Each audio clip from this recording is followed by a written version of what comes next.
What's up? Welcome back to Schmovie. Movie Schmovie. This is episode number 037. We are, we've broken that crest of the 1/3 way Right. to 100, where we actually would say one something. Right. So I mean, that's pretty good. I don't know, that's pretty good, man. It's good. We've been doing this. We've had this for over a year now. Hitting the ground running. That's crazy. Yeah, we got. It's been a year. Good progression, and it's only getting better. You think? Yeah.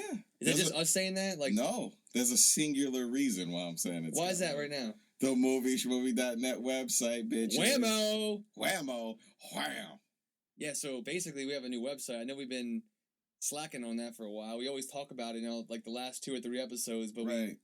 we finally gotten our act together enough to at least get the site up and running. No whammies. We had a little tester site going for a little while, so we apologize if there was any kind of weirdness on the Tumblr page, which was the other site that we had. Yeah. The Tumblr's still up, but I've noticed that your Get Glue check-ins are going there now, which is really weird. That happened by mistake. Yeah, it was good. Such a stupid... I went to the old Tumblr just to see what was going on there. Like, oh, weird. Ronald's playing Game X or watching movie Z. I think we should actually keep that on there on top of everything else. Just put all of our Get Glue things on there? So people know what we're doing. Okay. It adds a little, it removes their mystique. They're probably like, what are these guys watching? Yeah. They're so good. They're so good at judging movies and TV shows. What the hell are they watching? Those guys. And then you go in there and we're watching Hillbilly Catfish. Hillbilly Catfish, Jimmy Fallon, who I love. Yeah. Have you seen that video with him singing "Call Me Maybe"? No. With the Roots and whatever her name is, Carly J. No, is it good? It's pretty good, yeah. But anyway, I know we got a little sidetracked. We have a new site up, so please go to movieshmovie.net. It's so much better than it used to be. It looks a lot nicer. We have basically, to kind of lay it out for you with a little precursor, we had the idea to basically break this site down into 3 categories, and that is basically things that you can look at, things that you can read, and things that you can listen to, all revolving around film. So obviously things in the look section are going to be, posters, trailers, things like that, visuals, digital stuff. Here's the bonkers part. What? It looks incredible on the mobile app, yeah. The mobile site is very beautiful. Look at this. I'm looking at it now with you, man. Wow. We're actually sitting here in my room looking at our own webpage and saying how great it looks. It looks nice, man. We did a nice job. It's still a work in progress, so it's going to only get better. It's only going to get better. This is almost the equivalent of an artist making an incredible album and then listening to it again. Yeah. And then you're like, oh, that was good. I am amazing. That's right. Yeah. You just said that about yourself. Yep. You are the artist in that metaphor. Right. So there's the look section, the listen. That's a little more, eclectic in terms of Ronald's made a playlist before on the site. Things involving film scores. Maybe if we find some interviews, some audio clips, we'll post that there. Yeah. So definitely keep an eye there. And then the read me section, we're beginning to get a lot more aggressive with actually posting reviews. Yeah. I know that we do these podcasts a little more, not spread out, but we haven't been doing them as much as we want to sometimes. Yeah. And we are still constantly seeing films, whether in theaters or at home on DVD. So we're going to be a little more, I think, regular, with air quotes, definitely, about posting reviews on the site. So the read this section is going to really be dedicated primarily to some news items that are larger news pieces for films that we're really looking forward to. Yeah. But I think the majority of it is going to be, reviews, feature reviews that you and I will write. And, we actually have a few up there now for some of the movies that we're going to be talking about in this podcast. So, if you hear this podcast and you've heard our thoughts on this handful of films, I'd still go to the site because there's a lot of stuff in our reviews that you probably won't get during the podcast because we've actually had time to sit back and write a really well thought out review. And, I think we're doing really well with it. It's something new for us to sit down and write reviews as opposed to talking about it casually with just you and I or our friends or just through the podcast. But the site is definitely a new labor of love. And if you have a mobile device or anything like that, it's a pretty thing. Movieshmovie.net is a vast improvement on the Tumblr page. This is the first time I've ever looked at it on my iPad. That's how I've been. That's actually how I've been mainly accessing, just to kind of test some of the updates that we've been doing. Because when we installed the page, I saw that it had its own mobile site. Right. So it's nice, man. And And I'll tell you, when you go to the site right now, the layout that we're using, it has a full-face image at the top. Yep. And it's basically our most recent postings, and you can actually toggle through them with the little cursors in the upper right-hand corner and the little dots in the bottom right-hand corner. A little site tutorial. Yeah, just a little walkthrough. Because, you know, you go to the site, sometimes you get a little confused. I don't want it to be hard for anybody to go to our site, so if I can help you navigate it. If you have 2 cents, you can navigate it, but if you only have 1, I just gave you 1 for free. If you're an ass and you go to it and say, I'm malarkey, I can't go through this. Yeah. You're an ass. But we've helped you become a non-ass just if you listen to those 2 steps I gave you. Regardless, rambling. That's our site. It's up. We finally have it up. It's a labor of love of ours recently. It's still a work in progress, so bear with us through the pains of that, but it's looking really nice, and we're really, really happy about it. Also, in addition to that, if you are interested in getting your site on there, if you have an interesting business or something you want to get put on there, email us at movieschmovie@gmail.com. Hit us up. Let us know. Our ad space is cheap as shit. AKA, we will give it away for free. Right. If anybody out there wants to, you know, do a little bartering combo, you know, you help us, we help you. Scratch our back, we scratch yours. Yep. You know. Hold on, one more thing. What? One more thing. As you rotate, wow, it adjusts the size. I'm sorry. It's amazing. It's really incredible. We're literally both on our iPads playing with this mobile site. It's that fun, people. You don't want to miss this site. I'm giddy about it. So yeah, we're very excited about it. But in all seriousness, we made this site with the intention of being able to, you know, leverage it a little bit to help ourselves out and also help out other people that are in the similar boat that we're in terms of getting your name out there. So if you have a news site or a podcast site for anything, you know, entertainment related would be ideal. Absolutely. But gaming sites, music sites, TV, just pop culture, let's do something. Let's help each other out. We have plenty of space, and, you know, we can figure out a way you can help us, and we would gladly help you. Definitely. I mean, it's all about helping each other out. So that's my little spiel for that. I like it. That's a great way, man. It's all word of mouth, and we're all out there trying to make it happen. Your tone. Yeah. You gotta do it. That's not how I sounded. That's not how you sounded. Nope. I imagine that you do sound like that. As I was speaking, that's how you were filtering it. Yes. I don't need a vocal changer. You just change it in your head automatically. I am your vocoder. My brain is your vocoder. Save me lots of money in having to buy that, right? Or an app for that. Whatever comes first. Exactly. But so yeah, we're gonna kind of just hang out this episode. We're gonna catch up. We've been on a little hiatus, right? Yeah, and we've seen a lot of things between then and now. I mean, whether in the theaters or not, we've seen a lot of movies. Definitely. So yeah, what do you wanna throw in there first? I guess the first one I want to talk about is one that we've both seen. Very recently, and that's Moonrise Kingdom. Right on. Wes Anderson's latest offering to us. So, I'm gonna be honest. It's his offering. His latest, like he sacrificed it or something. Yeah. Okay. So this movie takes place in 1965 on a small island in New England. Yeah. What's it called? Penzilla or Penzilla? I don't even know. Okay. Well, it's a small island. It's slightly fictional. Island, and I think it was shot in like Rhode Island. Right. So it takes place in 1965, and there are a group of people. They're like Cub Scouts, led by Edward Norton. Baltimore. Yes. Or Howard County. I think he's from Howard County. He is Scoutmaster Ward. Scoutmaster. That's a good name, Scoutmaster. Yeah, and in this group is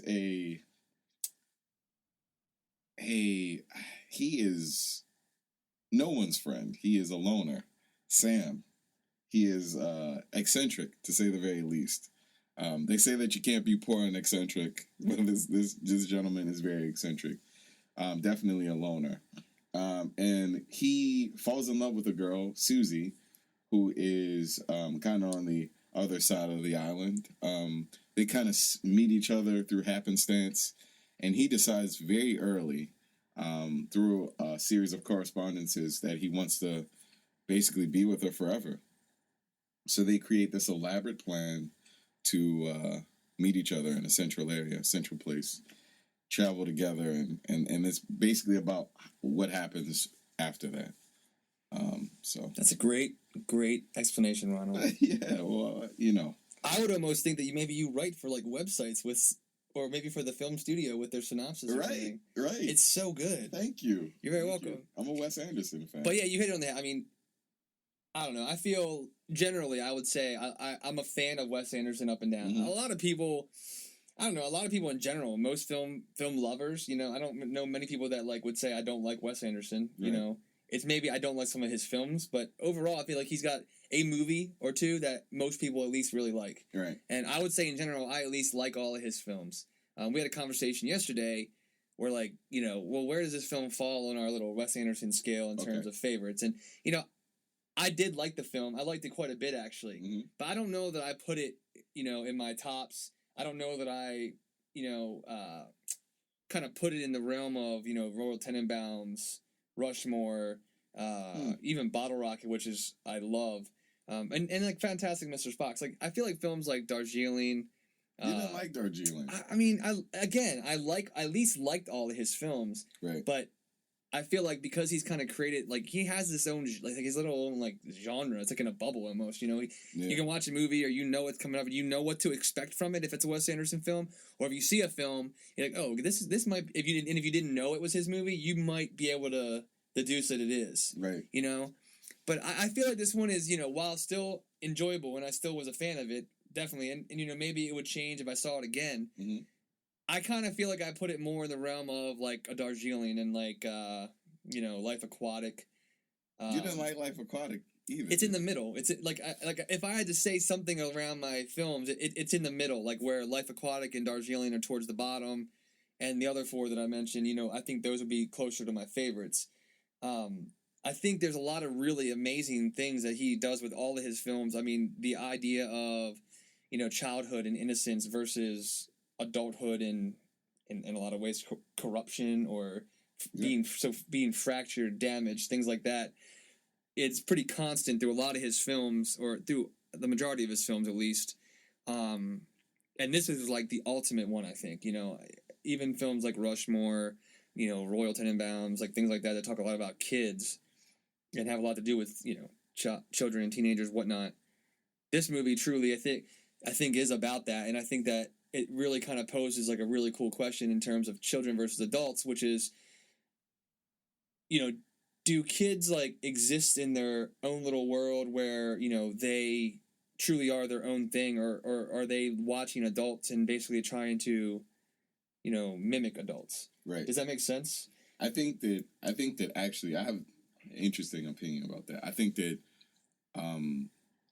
you're granted a lot more freedom as a child, and in order to conform as an adult, you lose yourself a lot of the times. You lose what who you are. Yeah, you lose a lot of what makes you unique. Right. In order to not seem weird, to not seem, you know, like you're fighting the system. Sure. So I think that what you're seeing here is emotion in its purest form. Sometimes we're taught kind of like to not express a certain level of honesty, to not be a certain way about like life, and these kids haven't been robbed of that yet. Sure. You know what I mean? So what you see is kind of the polar opposite in the adults, where they have kind of stopped at a certain point, given up on their dreams, a lot of them. Not all of them. For example, I think that one of the characters, Scoutmaster Ward, aligns with the character Sam a lot, because he is kind of like him. He's kind of like on the outside of everything, and he sees that Sam is a character that kind of he gains a lot from the idea of just being himself in the world, without the criticism of his peers and quotation marks. So I think that there's some similarities between them, and characters like Sam and Susie kind of teach the adults that you can still exercise that level of freedom as an adult. You get right. I don't see people. It's like a lack of expression. You can't say certain things. You can't be silly about things. Adulthood is weird, man. Yeah. I think one of the things I did like a lot about the movie in terms of like how it compares to other films, and I would probably say this more so towards. Well, actually, no. I mean, yeah, actually, a lot of them, Rushmore, Tenenbaums, Life Aquatic, is that like sometimes I feel like his characters or his I guess the characters in general, like they're almost too quirky, you know, like they're almost too clever, too weird, or you know, whatever you want to call it, where it almost takes the human element out of some of it. But I think that was what was a little better with this film, and I did like that a lot more. That's something I did like more in this movie than some things that I liked about prior efforts, is that I feel like that was restrained a little bit. Like, I don't think I've watched very many characters in this movie and felt like that kid's like very interesting as a character, but that doesn't seem like it could be a real kid, you know? Yeah. Like, if you watch like Jason Schwartzman's character in Rushmore, or even some of the characters in Royal Tenenbaums, when it shows them as children, you know, you're like, you know, that kid, I don't know, that kid probably doesn't really exist. Right. You know it's a film, you know it's a fiction story, and you know it's this and that, but, you know, there comes a point, though, where you like to relate enough to that human element, but when you cross it, like with some of his movies, like, and in those movies it works still, it doesn't hurt those films, but I think that's one thing that helps this movie a lot, is that restraint and not going too whimsical, too out there like he does a little bit. I think it helped it a lot. I mean, I feel like I would kind of plant this movie right in the middle of, you know, kind of where I see his prior films, just because I think overall, it's more balanced for me. Yeah, I think of all of the... Is this your favorite? Yeah, it's... Hands down. Oh, I don't know about my favorite. It's one of my favorites. Man, that's a really hard question to answer. Okay, Have you seen Bottle Rocket? That's the only one I haven't seen. I've seen definitely watch Bottle Rocket. Okay, I have to see Bottle Rocket, but so now I think that it is definitely one of my favorites. Darjeeling Limited I like it a lot. I like all the quirky weird ones that you don't like. I kind of love more. Okay, but I think that this is, of every movie that he's made, every movie that I've seen, the leanest. I think this is the one that he's kind of met his stride in this one. This was the one that has good plot, good characters. There's no... Sometimes the quirkiness of the characters and him letting them explore themselves on film can take away from the story sometimes. And I felt like Darjeeling Limited felt like that sometimes. Like, this discovery that they went through felt kind of lost at parts in Darjeeling Limited, whereas this felt very clean. This was a very lean and mean hour and a half. It felt very full, very like nothing was extra. It was weird. Like, it felt so clean. Like, when I was done with it, I was like, that was a packed hour and a half. Yeah, I mean, I agree. It's definitely very lean. Yeah. I think it's like, I don't know, man. I feel like that's the thing that I missed from Life Aquatic and Darjeeling. I don't know, like, I feel like he kind of like got into what his stamp is, or what his stride is, and like those films just kind of got lazy with it. I feel like this film is the first one, in my opinion, with the exception of Fantastic Mr. Fox coming off of like a story by, you know, Roald Dahl. It's not... It's like the first thing he's kind of made fresh again. It feels new to me a little bit more, which is why I would say I group it more towards his first three films, which are my three favorites. You know, with Fantastic Mr. Fox right there, but of original written material, obviously. I love Fantastic Mr. Fox. Yeah, great movie. But yeah, I mean, this film isn't, you know, it's in limited, rolling out across the country. It's one of those films that'll slowly make its way to you, hopefully.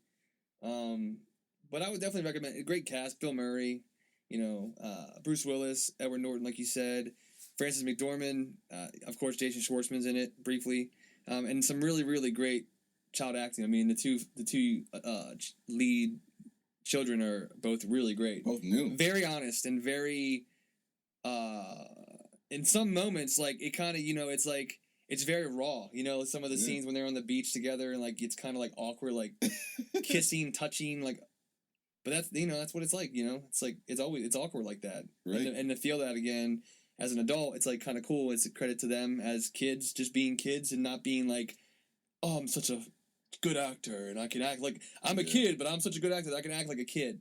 You know, just be a fucking kid, you know, like, and these two leads are really good at that. The cool part is they had never been in anything. I know, yeah, I mean, which is cool. They're just... I like that he they're did noobs. That. Yeah, so Moonrise Kingdom, good movie. What about you? Any ones you want to talk about? Yeah, I don't think. Did you ever watch The Loved Ones? I don't think you watched it yet. No, I did not see it yet, and I really want to watch it. Yeah, I mean, I have a movie that I picked up called The Loved Ones. It's an Australian horror thriller type film.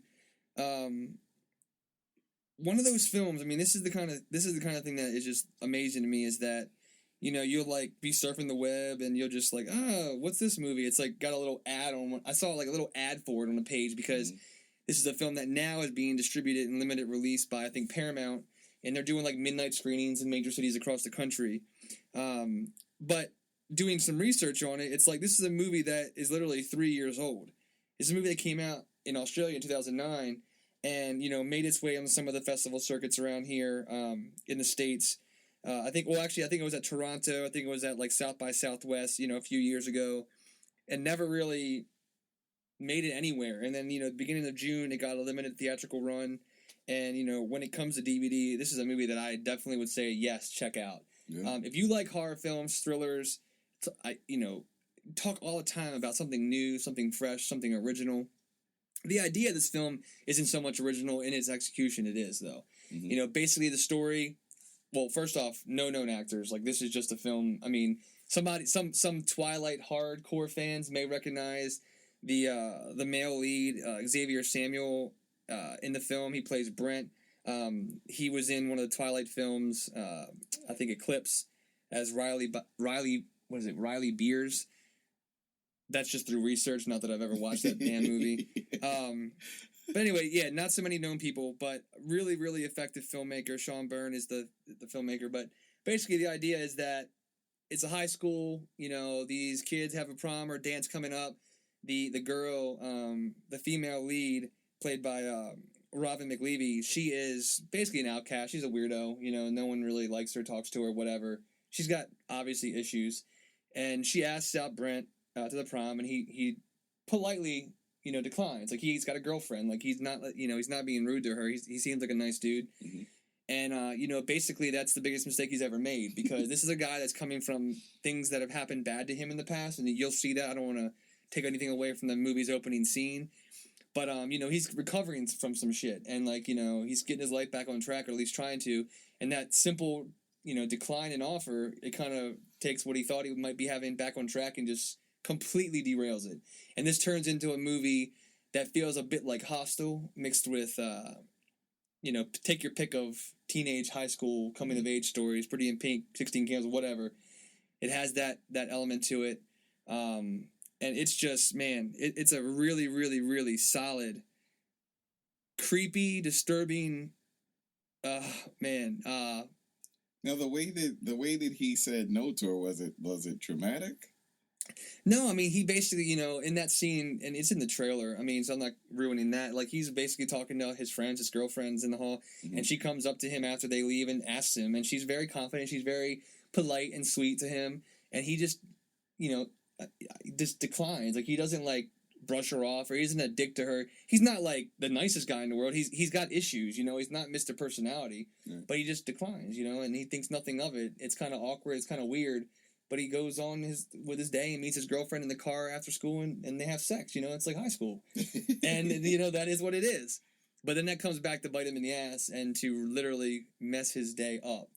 And it's awesome. I mean, the majority of the film takes place in the living room / dining room of this girl and her father's house, And they, okay. I mean, if you watch the trailer, you'll see what I'm saying. I mean, they basically take him hostage and fucking torture him literally to the brink of death. And it's got that hostile torture porn thing going with it, and some very heavily sexual scenes, and meanwhile there's a couple backstories going on that tie a lot of things together.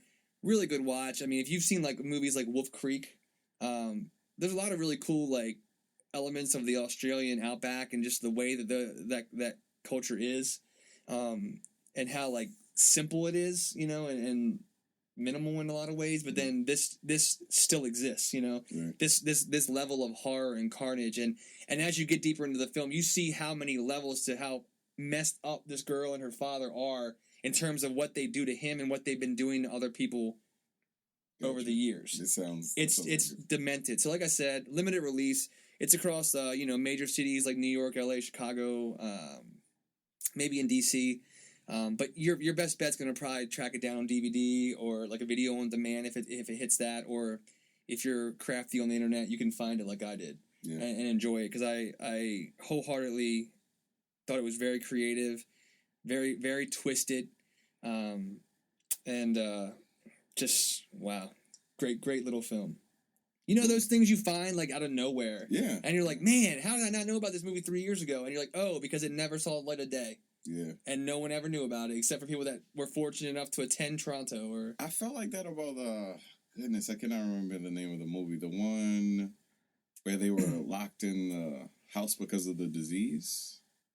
Which one? I cannot remember the name of that movie. It's like was it like an indie film? Yeah, it's an indie film with Danny Newton in it.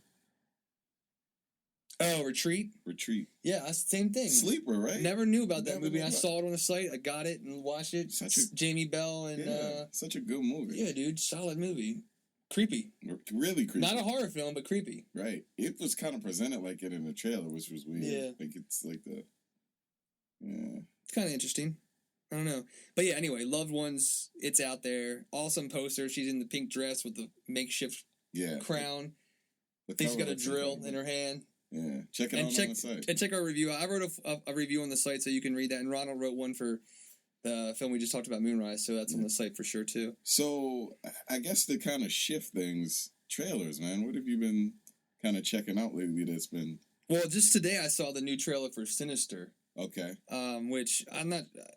people that have seen, Exorcism of Emily Rose, that's probably the most recognized thing that this filmmaker... Scott Derrickson has, in his pocket. He's been involved with some other films. He's got a hand in terms of writing for the upcoming Devil's Knot, which is the feature film version of the whole West Memphis 3 Paradise Lost thing, which I'm all about. Can't wait for that. But this is a movie that starred Ethan Hawke, was Vincent D'Onofrio, I think James Ransone's in it as well. He's from Baltimore. Yeah, he is.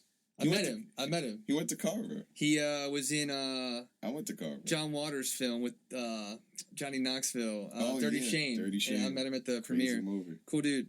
Kind of interesting guy, but anyway. This picture of him on IMDb, incredible. He looks great. That's not what he looks like in real life. That's a really good picture. He paid somebody very well for that. Right. He looks great in that. But anyway, this film is basically tells the story of Ethan Hawke. He's a... Bless you, Ronald. Thank you. He's a true crime novelist, and he basically moves in with his family to this house to write, what he calls going to be the greatest book ever. And, whatever.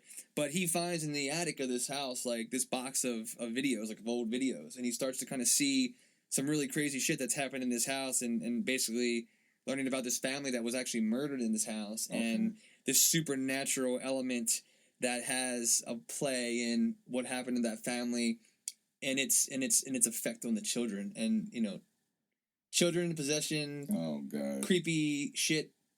Always is nice, Yeah. And there's a lot of cool things at work, because a lot of the producers, there's been a lot of involvement with people that worked on Paranormal Activity, Insidious, which I'm a big fan of both. And like I said, the filmmaker did Exorcism of Emily Rose as well.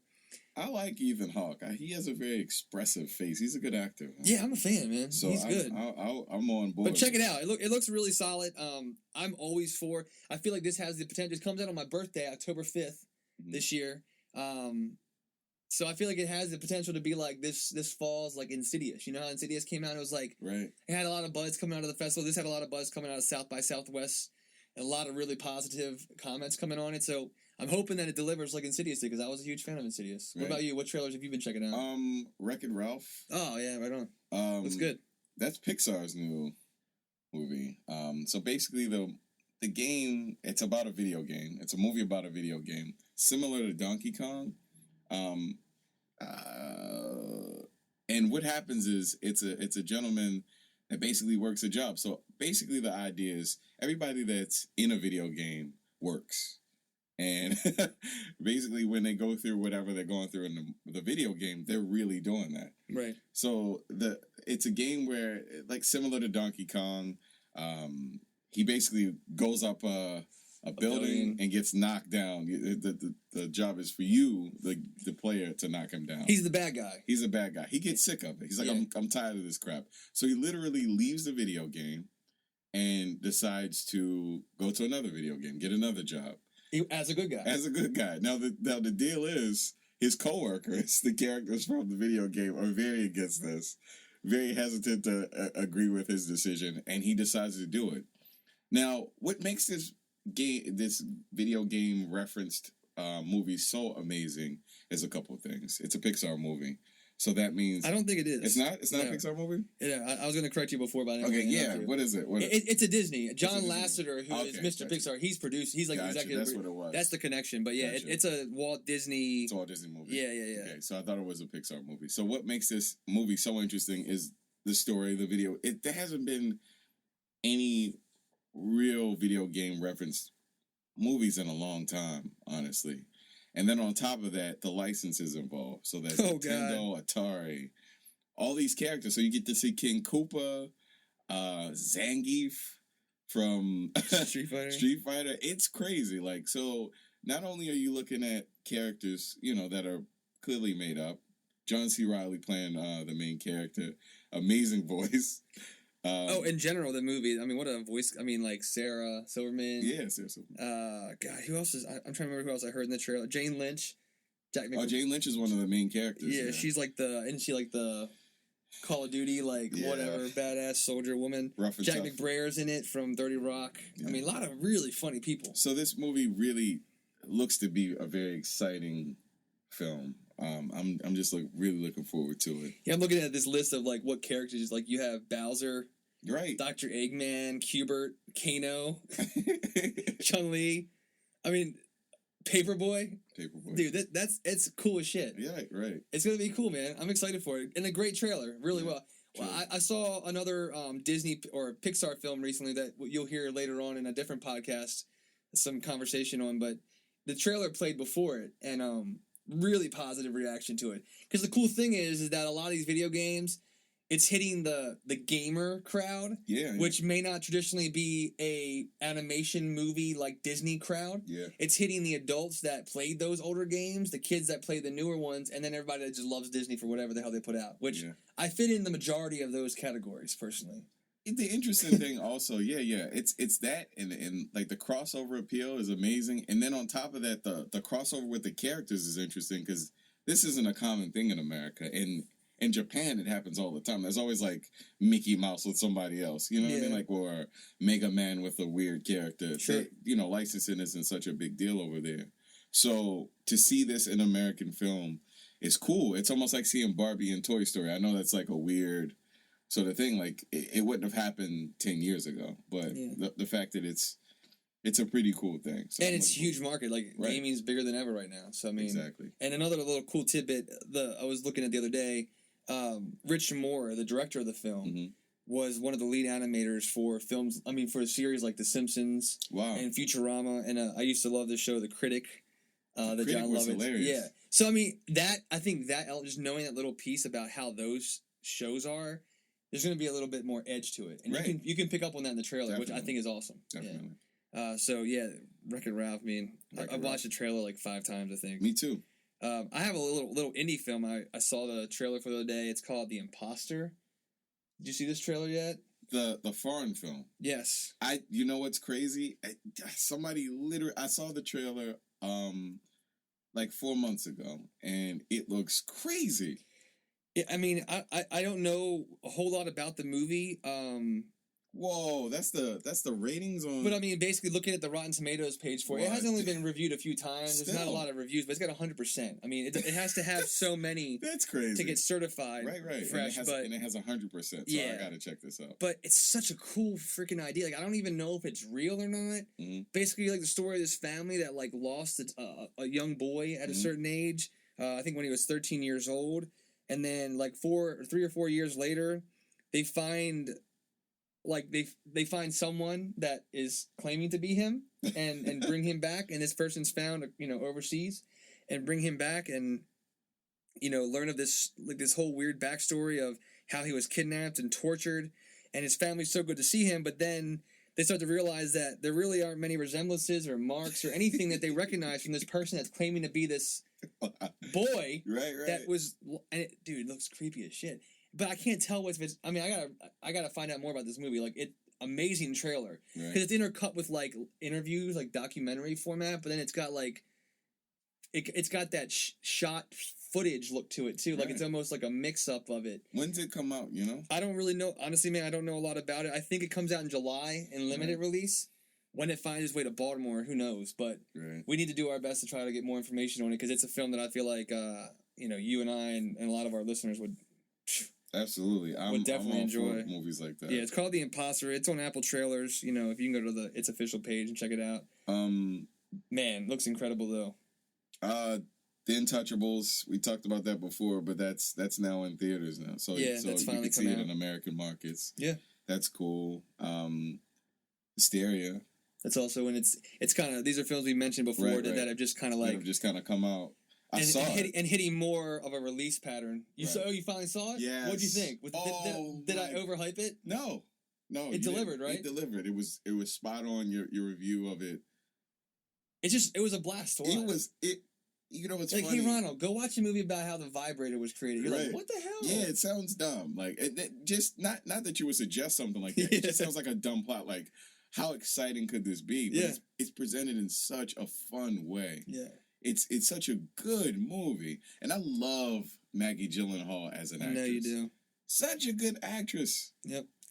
That's one of the more, I guess, the more fun / entertaining, carefree experience I've had watching a movie. I don't know, man, in a while. Right, and it takes a real taboo subject and makes it so funny. Yeah. You would think that it would be really kind of uncomfortable to watch. I want to suggest it to my mom. My mom actually saw Untouchables the other day. She thought it was hilarious. Yeah. So I might suggest this one to her. She'll cringe a little bit and probably say, "Give me a copy of it." She's funny that way. Yeah, but both Untouchables and Hysteria have kind of hit the peak of their distribution. So, when they find their way to Baltimore, which they have, that usually means that they should be in most places that they're going to go. Yeah. So if you don't have a chance to see it in theaters, make sure you seek them out still on DVD or Netflix or whatever. Okay. But, I mean, we talked about it a lot today. Again, to retread, the site's up finally. So, I would tell you right now, we always say go to our website, but I know we've been a little embarrassed by the Tumblr before. Right. But we're proud of this now. No embarrassment. So if you listen to our podcast and you're like, these guys are lazy sometimes. Right. Go to our site, add it to your RSS feeds, like us on Facebook. We're going to set it up so that anything that we post to the site goes to our Facebook page. Yep. Whatever's easier for you, just get more in touch with us. That's because the site is going to be what we're most active on. Mm-hmm. I think we're slowly making a transition to make it a priority to really be on that site actively, to be able to write reviews as we see movies so that you don't have to wait for the next episode. But as always, you're welcome to download the episode and listen to us talk a little more casually about it. Definitely. If that's your preferred way. Mm-hmm. But the site looks great. We'd ask you to check it out. Give us some feedback.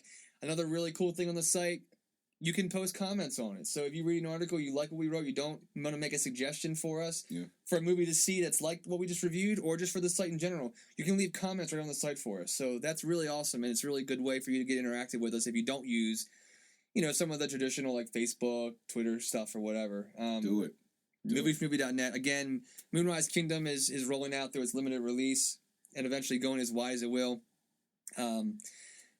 What else did we talk about? Loved Ones. It's kind of even more limited. You might want to look online if you're a little creative. And it's not on Netflix. It's not on Netflix. Which is something I complained about the other day. Yeah.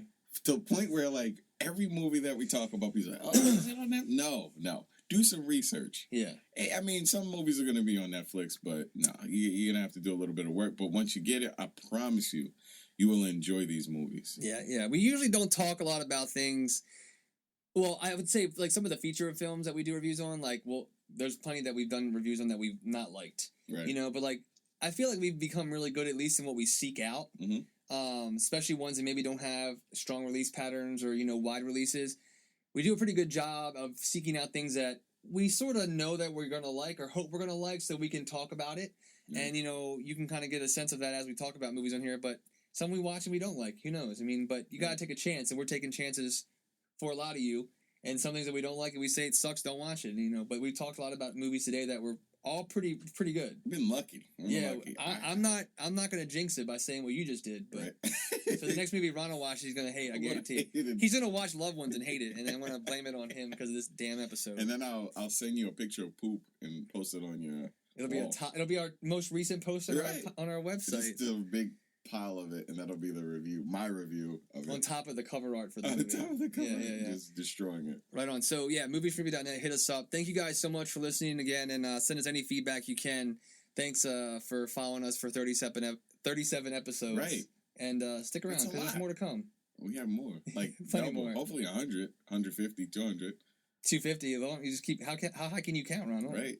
I don't know. Apparently not past 150. I think we can get 999 because then we have to redo our number system. That would be cool.